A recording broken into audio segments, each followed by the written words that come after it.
ইনকিলাব মঞ্চের মুখপাত্র শরীফ ওসমান বিন হাদির মৃত্যু সংবাদ গুরুত্বের সঙ্গে প্রকাশ করেছে আন্তর্জাতিক সংবাদ মাধ্যমগুলো।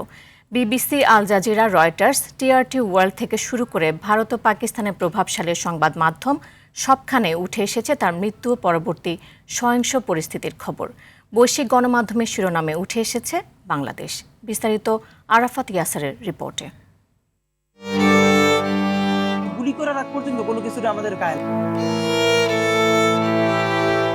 ইনকিলাব মঞ্চের মুখপাত্র ও তরুণ ছাত্রনেতা শরীফ ওসমান বিন হাদির মৃত্যু এভাবেই উত্তাল বাংলাদেশের চিত্র তুলে ধরেছে আন্তর্জাতিক সংবাদ মাধ্যমগুলো। সিঙ্গাপুরে চিকিৎসাধীন অবস্থায় তার মৃত্যুর পরপরই দেশজুড়ে ছড়িয়ে পড়ে সহিংস বিক্ষোভ, যা বিশ্ব গণমাধ্যমের নজর কাড়ে।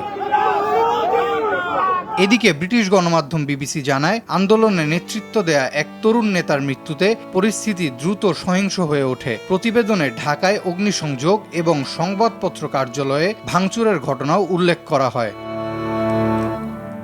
অন্যদিকে বার্তা সংস্থা রয়টার্স লিখেছে, হাদির মৃত্যুকে কেন্দ্র করে গভীর রাতে দেশজুড়ে সহিংস বিক্ষোভ ছড়িয়ে পড়ে। সামাজিক যোগাযোগ মাধ্যমে ছড়িয়ে পড়া ভিডিওতেও প্রথম আলো ও ডেইলি স্টারের কার্যালয়ে হামলার দৃশ্য দেখা গেছে বলে জানায় সংস্থাটি।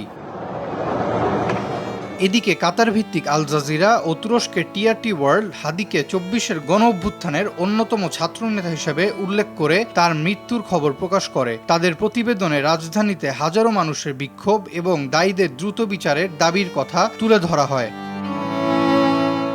অন্যদিকে ভারতীয় সংবাদ মাধ্যম এনডিটিভি শহীদ ওসমান হাদিকে ভারত বিরোধী নেতা হিসেবে আখ্যা দিয়ে ঢাকার বিক্ষোভ, নিরাপত্তা পরিস্থিতি এবং রাজনৈতিক উত্তেজনার দিক তুলে ধরে। এর সাথে পাকিস্তানি গণমাধ্যম দ্য ডন রাজনৈতিক সহিংসতার বিষয় তুলে ধরে।